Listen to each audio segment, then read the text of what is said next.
បាទសួស្តីបងប្អូនថ្ងៃនេះខ្ញុំនាំបងប្អូនមកមើលពីការធ្វើដំណើរថ្ងៃចុងសប្តាហ៍ដែលខ្ញុំតែងតែដើរលេងមកឥឡូវយើង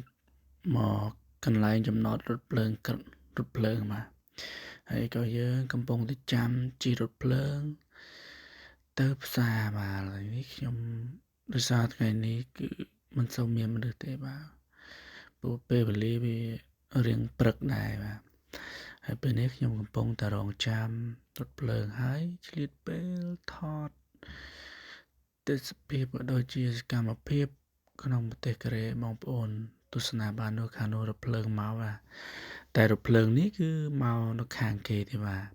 ចំណែកខាងខ្ញុំគឺអត់ទាន់មកទេបាទហើយថ្ងៃនេះអត់សូវមានអ្នកដើរលេងទេបាទព្រោះនៅព្រឹកពេកបាទហើយខ្ញុំកំពុងរង់ចាំបា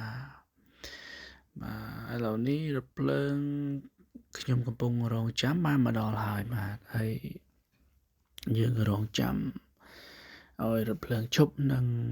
បើកទ្វារយើងក៏ដើរចូលដែរក្នុងរថភ្លើងបាទឥឡូវនេះបើកទ្វារតិចតានេះមួយសិនបាទបាទហើយទស្សនាបងប្អូនមើលជឹកអីតនេច្រើននៅសារថ្ងៃនេះគឺអត់សូវមានមនុស្សដឹងឆ្ងល់ដែរហើយគេរវល់គេងបាទឥឡូវខ្ញុំនៅបងប្អូនមកមើលពីសកម្មភាពនៅទីក្រុងបាទខ្ញុំចេញពេលនេះខ្ញុំចេញពីរថភ្លើងហើយបាទហើយក៏ដើរមើលពីនេះពីនោះបាទហាងសម្លៀកបំពាក់ហាងស្បែកជើងដូចជាហាងកាហ្វេបាទស្អាតណាស់បងប្អូនហើយចំណែកខ្ញុំក៏មានសម្លឹងទៅណាដែរបាទបើយើងតាមពេលទនេយើងញ៉ាំបាយហើយយើងមានអីទៀតបងគិតមើលគឺមានតែចូលហាងកាហ្វេហ្នឹងហើយជាជួនគេដើរពីធ្វើការហើយឥឡូវខ្ញុំបានចូលហាងកាហ្វេហើយបាទឥឡូវបានបើកទ្វារចូលហើយក៏ជាដំបូងក៏បានហើយនៅប្រទេសកូរ៉េ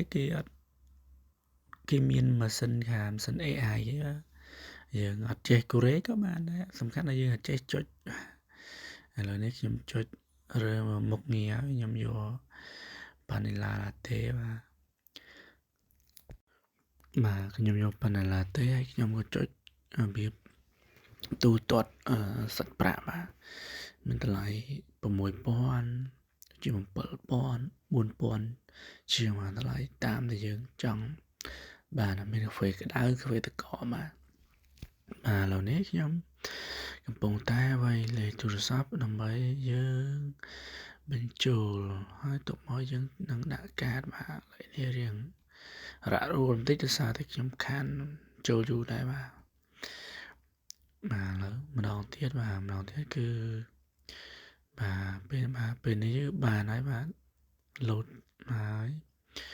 បាទបន្ទាប់មកក៏យើងចុចយកជា option card បាទពេលនេះហើយក៏គេឲ្យយើងរងចាំតើវារងចាំហើយគឺយើងដកវិក័យប័ត្រឬក៏ដូចជាលេខរៀងបាទដែលយើងត្រូវរងចាំបាទដល់វាចុចហើយក៏ឲ្យបងប្អូនមើលពីនំខេកនំអីបាទឥឡូវនេះខ្ញុំបានកាហ្វេបាទកាហ្វេណាគួរឲ្យចង់ញ៉ាំបាទមើលបងប្អូនមកចង់ Ice Latte បាទហើយក៏ឆ្លៀតថតពី view ជុំវិញហាងឲ្យបងប្អូនមើលបាទហ្នឹងហើយថ្ងៃនេះមិនសូវមានមនុស្សនឹងឆ្ងល់មនុស្សណាអស់បាទហើយក៏ឆ្លៀតពេលថតឲ្យបងប្អូនមើលពីការ decor តាំងកែវវាបាទកែវវាស្អាតៗបងប្អូនបាទហើយបាទជាចុងក្រោយសូមអរគុណបងប្អូនបាយបាយ